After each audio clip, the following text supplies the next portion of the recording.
to another episode of Hard Reads, guys. It is me, TKbreezy, here with Austy, and our special guest today, my boss, VGB GimR. No, what's going on, bro? It's going to be a good time. As I said, if you guys did not see the topics we're talking about, we'll be talking. The reason why we have GimR here is because he can cover actually two of these topics very well. One of them being the Smash World Tour, and the other one being tournament cost. Just in general, seeing as I feel like there's some misconceptions about how much it costs to run a tournament and where that money goes, based off a couple tweets that I saw recently after a online tournament going on. And of course, our last subject, which was kind of hot on Twitter as well, was Goblin versus Mr. R. They'll be having a money match here at GOML, but there's reason behind that. But we'll get to that in the when the time comes to it. Either way. Austy, GimR, how you guys doing? Great.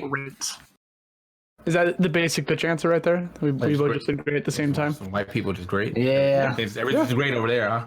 Yeah. We don't tell the truth. We just good. Everything's on the outside. It's like wearing that mask with a sad face on the inside. Jeez. So, all right, man. So getting right into it, man. Smash World Tour, obviously, a really huge announcement coming in from VG Bootcamp. Mm-hmm. And something that obviously Smash players have wanted for a long time. So we have GimR here to just answer a couple questions, nothing crazy, but mostly just, how did the Smash World Tour become what it is now? Like, what made you want to be like, what made you take the step to making a tour? Yeah. So we obviously, this is the next step, the direction the community wants to go in. We've been talking about it for 5 years. Like, right. Smash needs a circuit. We need something everyone can go to that leads to a final event with a final prize pool, etc.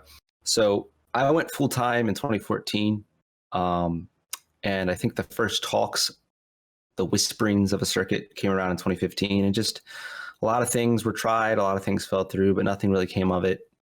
And I was at SmashCon talking to Justin, the owner of SmashCon, and we just talked about it. We kind of got pumped up. We were like, yeah, let's do this. We need to do it. Obviously, it's not just me and Justin. Matthew Apostle super involved with like the three main partners. And then there's a lot of other people that are deeply involved too. But, we took a try at it. Ultimates was really big in 2019. So it made it a lot easier to talk to people about it because, Smash is on the rise right now. Right. And it kind of just fit perfectly into place.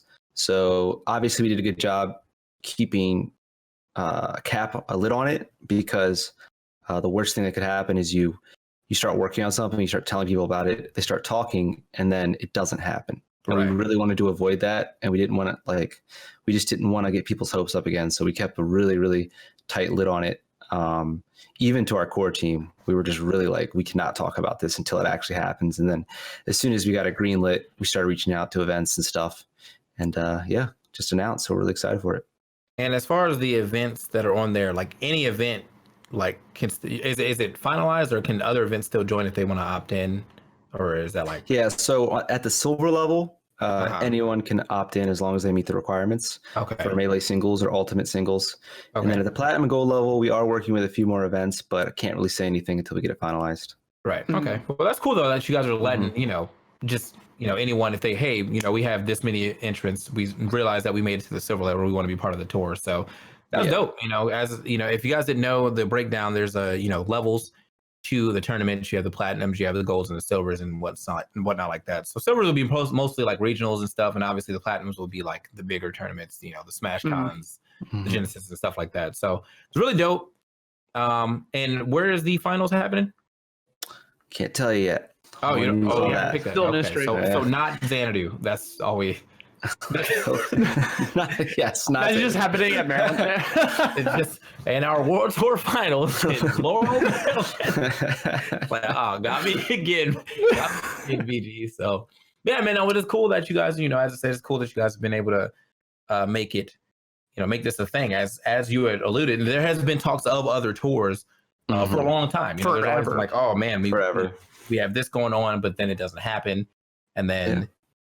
But this time, you guys waited. No one said anything. No one knew what was going on VG, and then bam, fat announcement. We got a tour. Yeah. So, I mean, it's a lot of work. So I understand why certain things, in the past haven't happened, and a lot of trust is involved.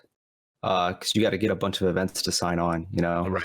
So I think like the team combo of VG Bootcamp and SmashCon really help with that, because obviously, like with VG Bootcamp's history, everyone knows that we have the best interests of the community in mind. And with SmashCon, obviously they know what they're doing. They run a 10,000 person event every year. Right. And we just have all the right pieces in place and the right people involved. Right. That's really cool. The one thing that I enjoyed about the announcement was looking through the circuit. I actually talked to you about this, GimR, is that to be a silver tier, you just got to apply, but that could literally like be a weekly local. Yeah. Like a tournament on a Wednesday or a Tuesday could be part of the circuit, and you can get points for that. And that's a really Xanadu could probably end up hitting gold. I mean, man, the grind, right people. Grind hits 120 people every week. So like they could get the top of the silver tier.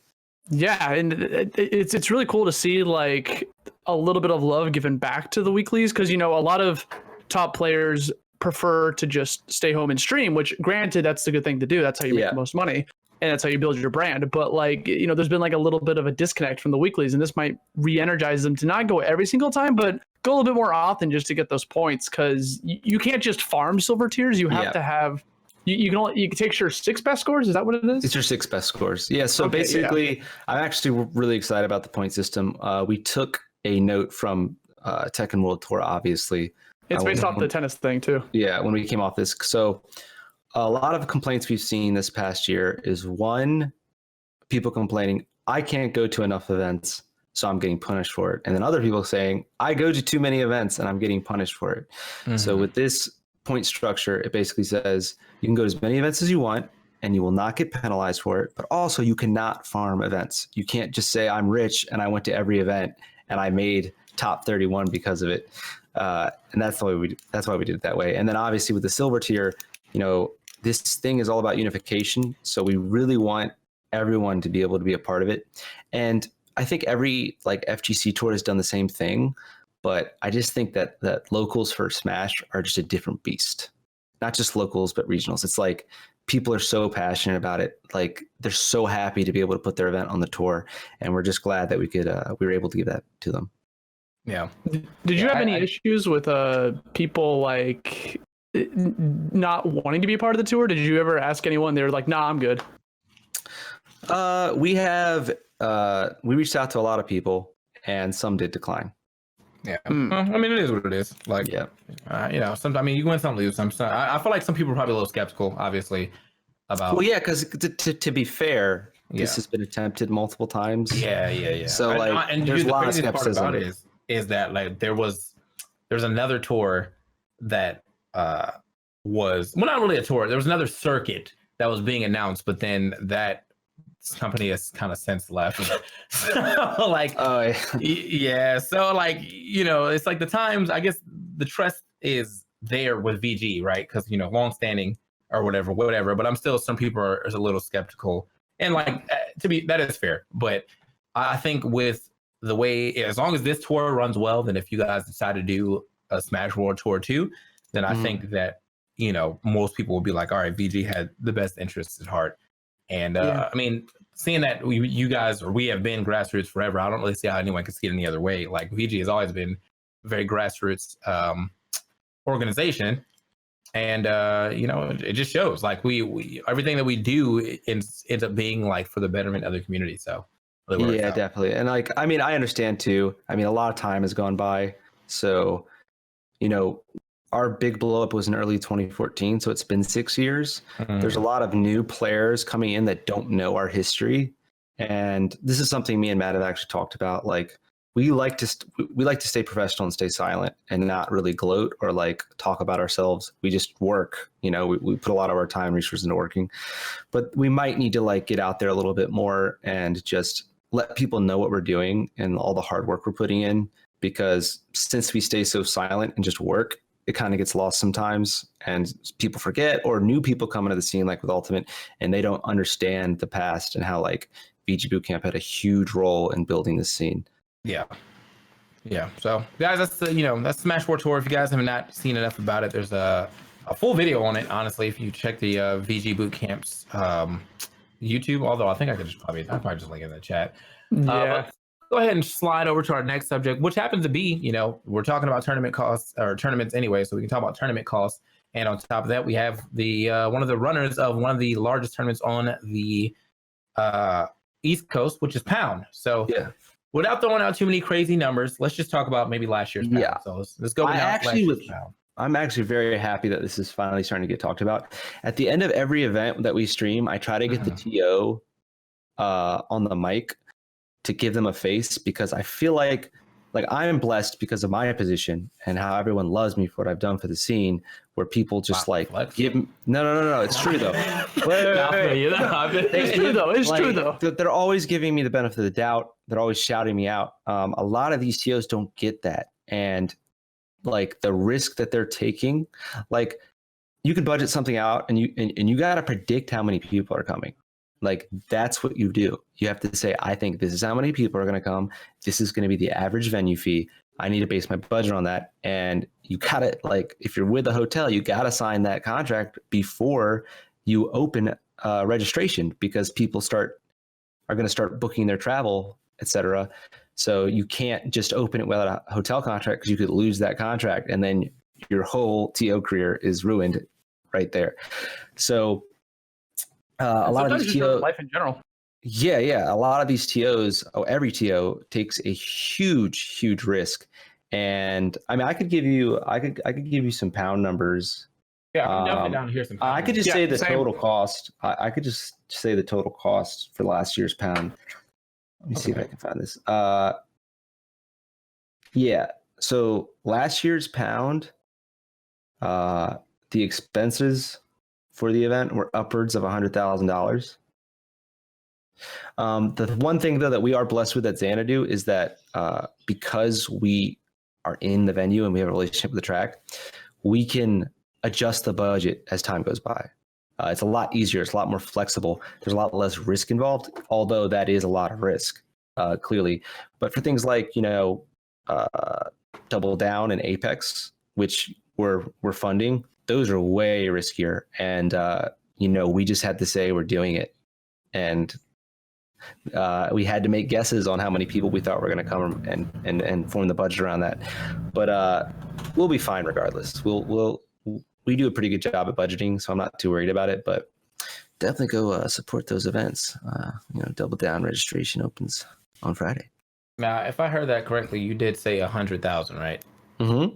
For a venue that you work with a lot. Right. So this is even in the venue that we I guess own or whatever, still 100,000. Yeah, and there's a lot of expenses we didn't have to pay because we're partners with the venue. Now, I will say this, because we had this partnership, we were able to pay for extra things because we're like, hey, look, our budget opened up.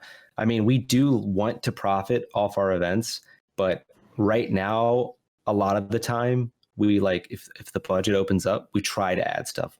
For example, at Pound last year, at the very last second, we added that after party, which didn't go too well because it was an after party and people didn't know about it. But the budget opened up, so we said, all right, let's throw an after party, even though it's a week out. Let's make it happen. Things like that. Yeah.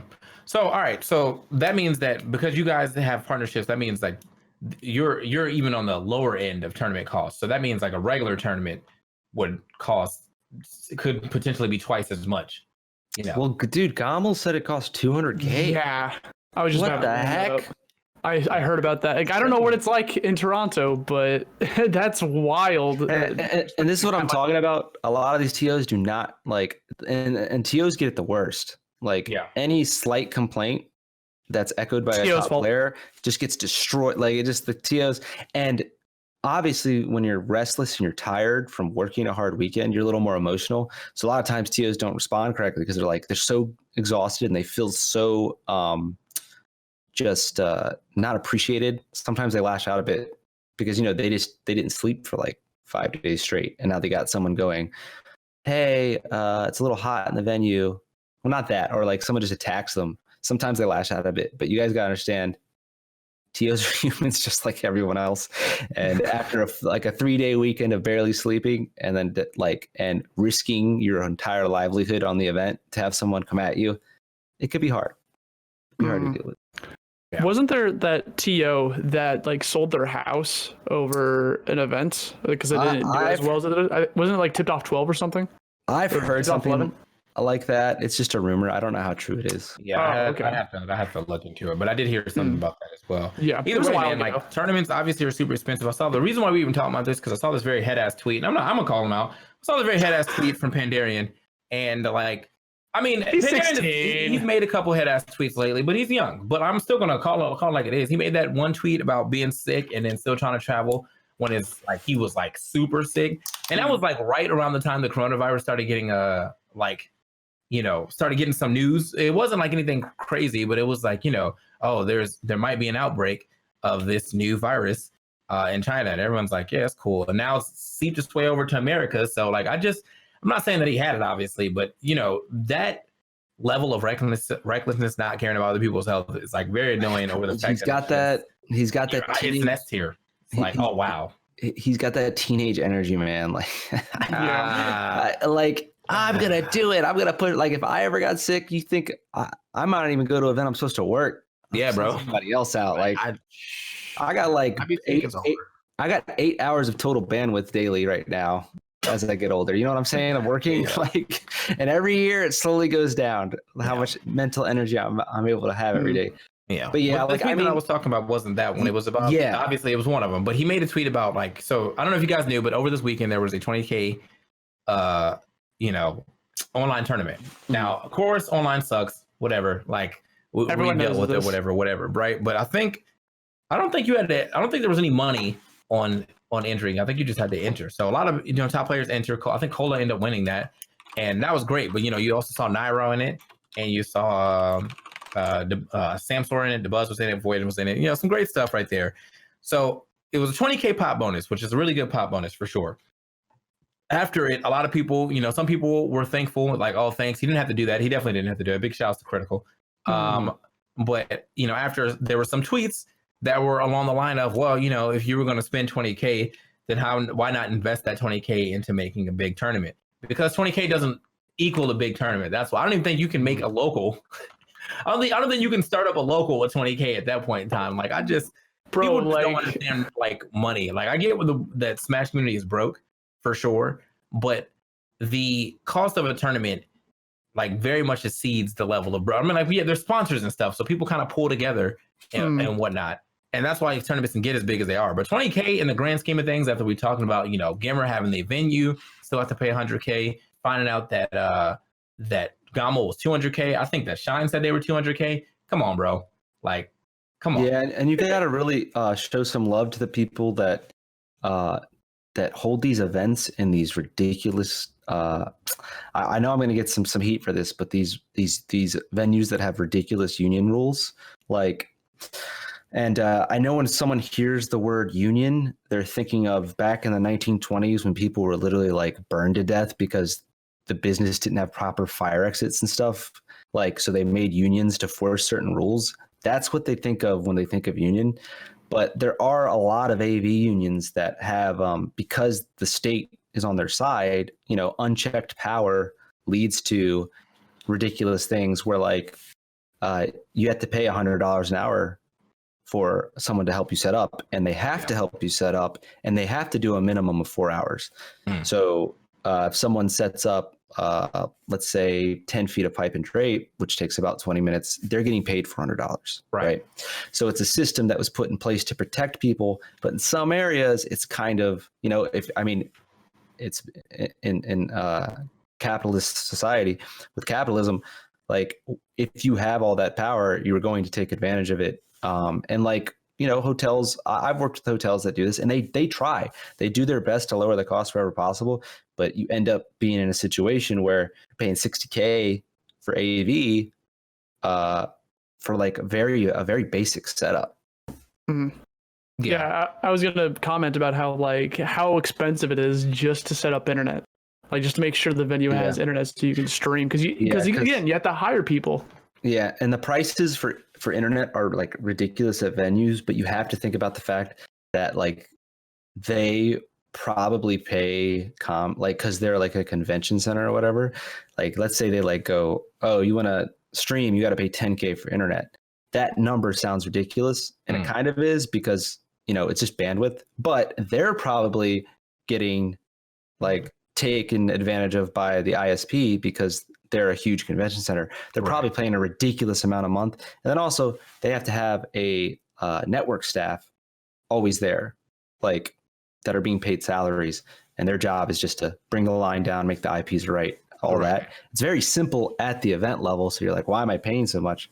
But, you know, if they're paying $100K a month for internet, like they got to make their money back, even if it's not being used. I don't know if 100K is the right number, but. And that's not even like excluding, you know, all the other things you have to pay for. You have to pay your staff. You know, you pay the commentators, you pay the security, which has been a very big issue for a lot of tournaments that has now popped up. You know, people want 24-hour venues. So you have to pay for overnight security, which actually ends up being more than regular security. But also you have to pay the venue extra to even be open for 24 hours, depending on what venue it is.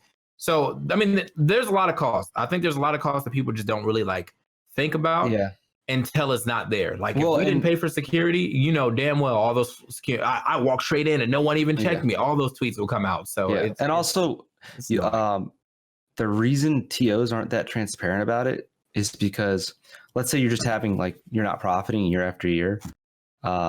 If you eventually start making good money, people will attack you for that too. So they don't want to bring it up because they're like, yeah, I had all these expenses, but now my event makes 500,000 and, you know, I'm netting 200K a year. People are going to be mad at me for that now because for some reason event organizers just aren't allowed to live. God forbid you make money doing what you love. You honestly can't, like in this community, money is almost taboo. Like, you know, I'm one of the top commentators and I make money from it. But even then I still feel like weird talking about it because then I feel like, you know, I'm getting judged. And it's not for the like merit of my work or the fact that I've worked for so long. It's just like, oh, he's making money. He must only be about the money. You think that I was going to work 8 years straight to finally make this money? Nah, I'm good, bro. It's a passion project that we hope to get money from. And if not, we had fun along the way. But now we're in that position where you can't get it. On top of that, and the funny part is it's way better than it used to be. Back in the day, when I was like getting 50 viewers on my streams, like I had people call me out. They're like, we heard that you asked for more money than it cost for you to stream. And remember back then you couldn't even make money off streaming. So it's just like I can't believe you wanted to do more than break even. Like people would actually have that attitude. Like I understand why, like Smash community dealt with a lot of BS and they're always very protective, but it's just like nowadays, at least we're allowed to profit without people giving us crap for it. Right. Yeah. I don't know, man. I mean, we can do it now. I mean, but you know, still, I know there's that taboo stuff. There is, you know, I've gotten some pretty big paychecks from certain events, and I've also got like very small paychecks where I feel like I should have got more. But at the end of the day, like I'm still doing what I want to do. So like I just like to try to stay as close to my rate as possible. And if I can do that for a while, then sick. And if I can't do that, I still enjoyed all the commentary that I was able to lay down, all the history that I was part of for this very passionate group of people. Yep. And plus, you know, I personally believe that Smash has some of the best commentators in all of esports. I truly believe this because we're not cookie cutter. And like, our people are actually like very entertaining. Now, I'm not going to pretend I follow other esports super deeply, but from the stuff I've seen, and this is no offense to other commentators, just like our guys are so just energetic and funny, very good on the fly. So it's definitely going to open doors, I think, for a lot of people too, you know, down the road. I mean, I honestly could see you, Phil, and Coney like actually having like an ESPN-esque show, even if you talked about sports, and just your guys' dynamic would be so entertaining. People would love it, even if you guys had no idea what you were talking. Well, that's EE all the time. So yeah, I just want to say. I didn't want to say it, man. Like, come on.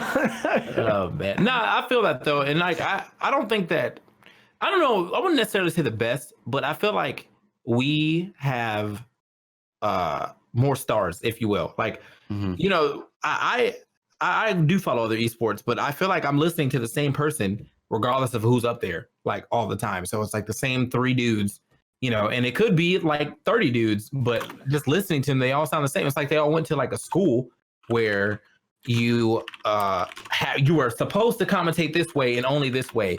And that's the one real thing I like about Smash is that like everyone has their own style. Like, the top at least has their own style. And then you have a couple people that are trying to replicate the top because they feel like that's how you're supposed to get there, but that's not true.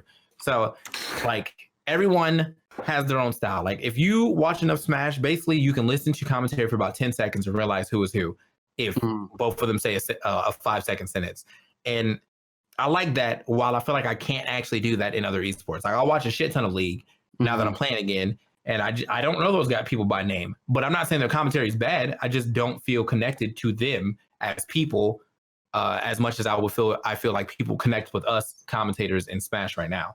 Yeah, and that's actually like I think that has a lot to do with grassroots too, because I know that like this isn't every esport, but when like someone makes a game that they want to be an esport, like that's part of the reason they made it, and they set up a league in advance and like start paying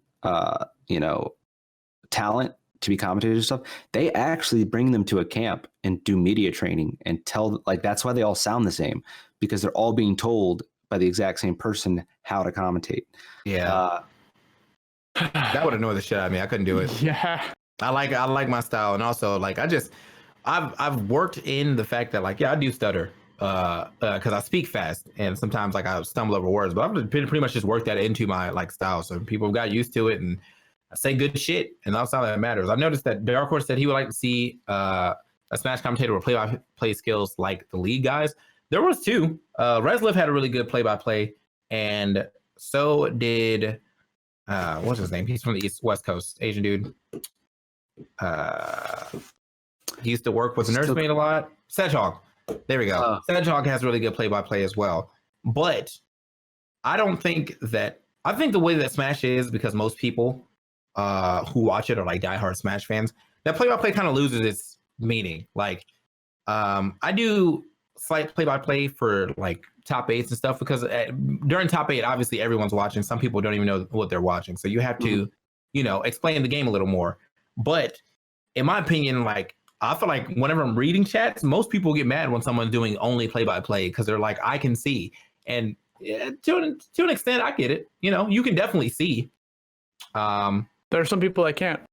But some people can't. So, like, like you have to at least set the mood for them. And that's why usually, like, when you listen to me, like, if nothing is going on, I'll bring up the clock. I'll bring up the percentages. I'll bring up, stock counts, and I'll bring up like stage positioning until something happens. But it's just like, it's a weird complaint, but I definitely still see where it's seated. And honestly, like, I mean, this is kind of one of the reasons I think Smash has the potential to be a tier 1 esport.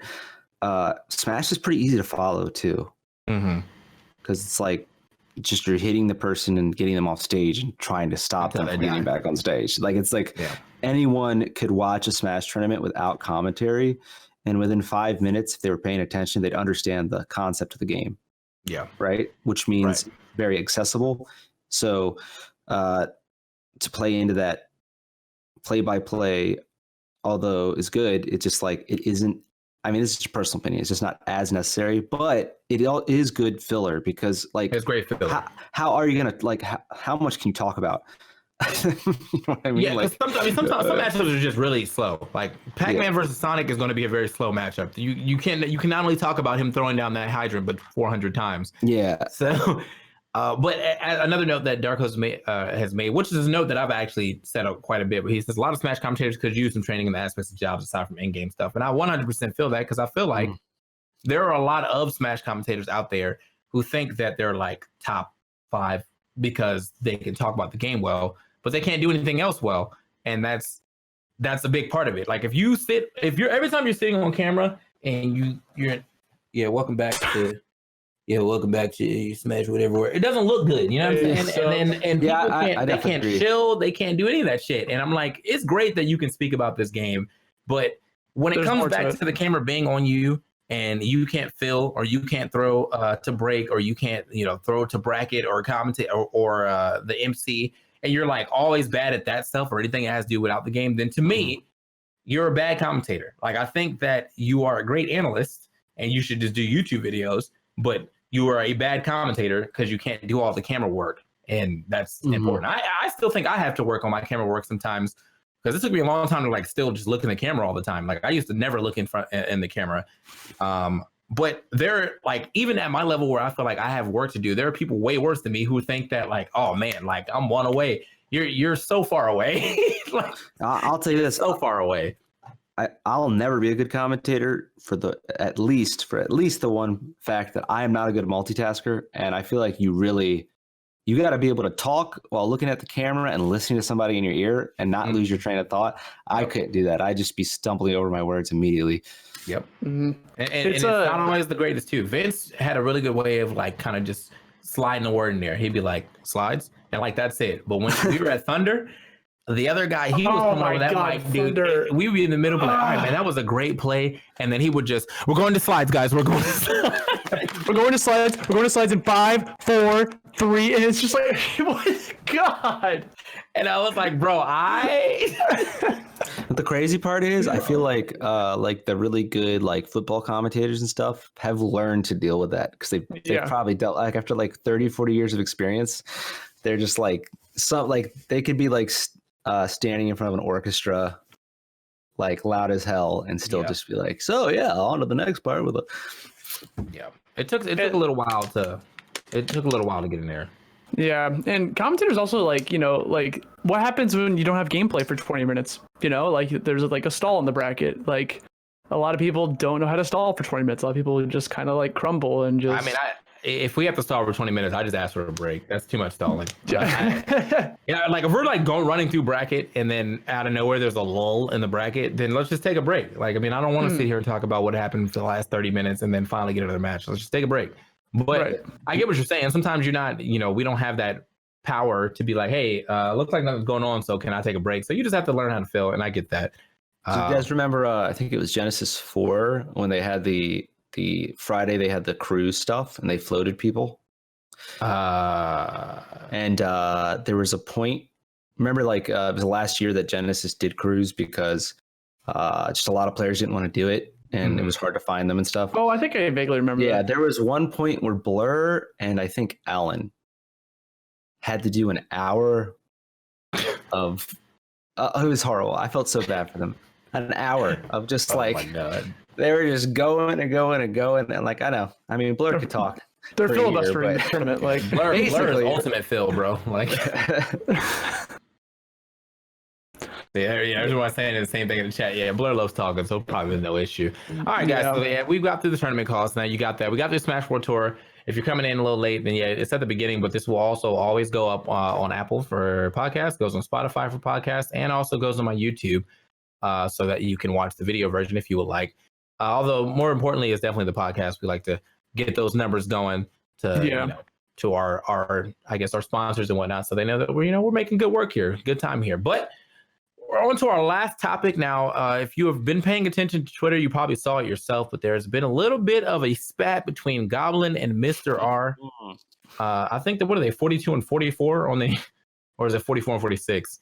Something like that. Yeah. On the PGR. Either way, Goblin, I guess, has kind of been going at, well, Mr. R was kind of going out and he was saying basically like, he would probably be in a better spot, or it's frustrating that he can't go out to more events. And then there's all these other people who think they're like better than him based off of like the PGR, because there are a lot of farm events when he can't go and farm events. And then Goblin, answered him back and was basically like, I am better than you. And so now they're going to money match at Gommel over this here spat. I'm gonna go find it real quick because talking about media training. We got a lot of young top players coming up. I think we need to like have a sit down talk with some of these guys, because obviously they'll probably be like, GimR doesn't know what he's talking about. Hearing me say this now, but when you get older, like, you start to regret some of the things you say, you're so openly willing to say publicly, and like stuff like that. And sometimes you just wish you didn't. Just stayed more silent. I think a lot of these guys are gonna maybe later wish they were a little more just professional online, et cetera, and how they're representing themselves. But for this spat specifically, I can't wait to see this match because they were not holding punches. I didn't even know Money Match was happening based off of it. I didn't know that happened. It escalated to that. Their Money Match for I think off 150 at Goblin. So man, we got the Smash World Tour money. Let's make it 1,000. You know, like what? Okay, buddy. Anyway, here it is. So barely scraped top 50, bro. You're only 2 spots above me on the PGR. What are you saying? You also entered 3 more S tiers that season and way more ABC tiers. This is Mr. R, right? Live in the US. Yes, right. Those wins got to your head for real. And so, by comparison, Mr. R got 13th at Evo, and Goblin did not go to Evo, but he got 97th at SmashCon, and Goblin got 129th. So yeah, he outplaced them with 1 placing, but they're still bad placing. You know. Yeah, it's like nothing you really want to talk about. You know what I mean? Like, who cares, right? But then on the other, situation, you have Goblin, who got 17th at Shine, 33rd at, I think this, I can't really tell what that is, but 49th in the Big House, and then 13th at Congo Saga. So, like, obviously, he's been able to go to more things. Like, he's in the US, he gets the chance to go to more things, and good for him. Like, no one's telling you not to go to more stuff, but you do have to factor that in that, yeah, man, like, I think that if you only went to the same events as Mr. R, you wouldn't even be on the PGR. Like, that's probably just facts right there. So I don't know, man. Like, it's, as you said, I feel like a lot of these young people are, and maybe because we've known Mr. R forever, so I have like a little more like respect for Mr. R because I've known him to be a top player in multiple games. Mm-hmm. But these young people coming in for Ultimate, definitely, like, you don't need to show respect like that, and you don't have to be like worship these people, but like, y'all really gotta. I feel like there's too much pride at these lower level or at these younger kids. But then at the same time, the pride almost doesn't mean anything because, like, what is it? Who even cares? Why are we fighting about who's 40th and 50th? You're both PGR? Top 50. Like, yeah. Like, it doesn't matter. Yeah. I think it just has to do with context. Like, younger kids come in, they don't know the context and the overarching history of the Smash community. So, they see someone say something and they see it as offensive to them, they just go at them. It just depends. I mean, not like, obviously most young people aren't doing this, or all of Smash Twitter would just be exploding with rivalries and hate. But like, I think like a lot of any community, I feel like, goes through this eventually. Like, I mean, I'm not going to pretend I follow rap super hard, but a lot of the OGs feel like they're not being respected for laying out the groundwork and the structure for the new kids, and the new kids are just like, F you, haha. New generation too, like we weren't, Brawl and Melee weren't on like social media, like we were on Smash boards, and now it's like it's a whole new world. People can just throw their thoughts into the wind. So Mew King can tweet period and get 3,000 likes. Yeah, like it's Yep. I'm trying to see if there's any more tweets between them because they spend a lot of time quote tweeting each other, but not actually like. And people were talking about it too, because I think Meru jumped on it too, where they were just talking about like EU versus NA, like just like it was EU versus Florida. That's what it was. Honestly, this thread wasn't actually that bad. Oh no, it wasn't that bad. It was just interesting to see like the context behind this money match is basically like, you're old, so like you're old and you can't, and I'm better than you because I can grind. And then he's like, okay, but y'all just sleeping on me because I don't live in the US. And they're like, money match? And it's like, money match. Yeah. So that's going to happen. Right. I think me and E are supposed to commentate it. I know I saw a couple of talks of the EU players talking about something. We got to get an EU commentator over there. And I don't necessarily think that's true. Mr. R has basically been part of our squad. Everyone loves Mr. R. Yeah. So like, it's not like we're like, oh yeah, fuck Mr. R, go Goblin. I'm definitely team Mr. R. Now, Mr. or EE was probably going to be Goblin's. He's probably going to commentate for Goblin because he just likes that goon shit, and I'm not with that shit. So we'll have enough banter between just us, as I'm like going for Mr. R and he's going for Goblin, if that happens. But I'm not saying I wouldn't want to see an EU commentator. We just got finished talking about tournament costs. It's really hard to fly people overseas, man. Like I got overseas a couple of times, but never for Smash. It's always for Brawlhalla. So yeah, it's hard. Yeah, I just want to see a game 5. If it's first to 5, I don't know if it's first to 10 or not, but I want it to be last hit because it'll make the pop off even better. Yeah. Also, some of Goblin's like shit talk was he said I was referring to all Brawl players, not just Mr. R, because honestly, most of y'all ain't got the same heat y'all packed back in, which is kind of true, I guess. I mean, for some, like Nairo's still popping off. Esam's been doing quite well. MVD's like a hit or miss, you know. Mewtwo King. Well, Mewtwo King sucks now. I don't know if he, you know, he's getting older. I don't know if he has the ability to be as passionate about stuff like this. I mean, this is something I personally been dealing with. Like, the older I get, the harder it is for me to be passionate about competitive stuff, because the amount of time you really have to put into it to actually get good is just... It's so easy when you're young, dude. It's so easy. It's definitely... I mean, in high school, I was playing 6 hours of Melee a day. Nonstop. Yeah. Yeah, I'm looking at this thing basically. So yeah, as I said, he said after that, he was like 10 plus year pro Smash Fed, flexing about being 2 places below a first year traveling new gen. PogChamp, you did it. But I feel like that serves Ramen's point again of being 2 spots lower with having drastically less tournaments under his belt. I don't know, man. Twitter ran on, and when you're Twitter beefing, you just gotta try to keep hitting them with one-liners and gotchas. That's how you win. Yeah, that's how whoever gets the most impressions, man. Like, that's what it is. It really is, bro. Whoever gets the most likes won that argument. Logic. Kind of like threw that one in there. Yeah. So I think is it going to be Crown versus Roy, or is he? I would love that. He can play whoever he wants, I'm pretty sure, but like that's what I would assume. But I would love to see Crown versus Roy. Yeah, because if he does, I think Crown versus Roy would. I mean, that would probably be that one would make the most sense to me as far as like, oh, you know, we're really testing our might by playing whatever. But he also has a snake, and if he really wants to, he can pull out the Sheik too. And I don't know if Goblin has these secondaries or not, but you know, his Roy probably doesn't really need any. He's been kind of like the only Roy really doing it right now. He messed with Toon Link for a while, but like not anything seriously. Or Cola. He plays Young Link too. Toon Link, but like not seriously. Just like he's busted him out in tournament at a local before. So okay, nothing special. Either way, man, you know, if you guys want to watch that money match, it will be going on at Gamma. We don't have a set time yet. I think they're still working out the logistics of that. But Mr. R will be at Gamma, and Goblin will be at Gamma, and I will be at Gamma to commentate said match. Mr. R plays Young Link. Oh, okay, true.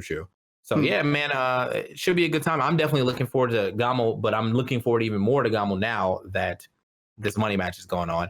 Mr. R loses, I feel like he has to retire. Basically, that's the no, dude.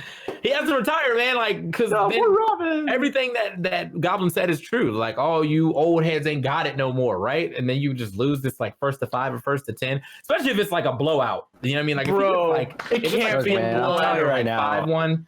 It cannot be a blowout. Knowing Mr. R, there's no way he would quit even if you got 10-0.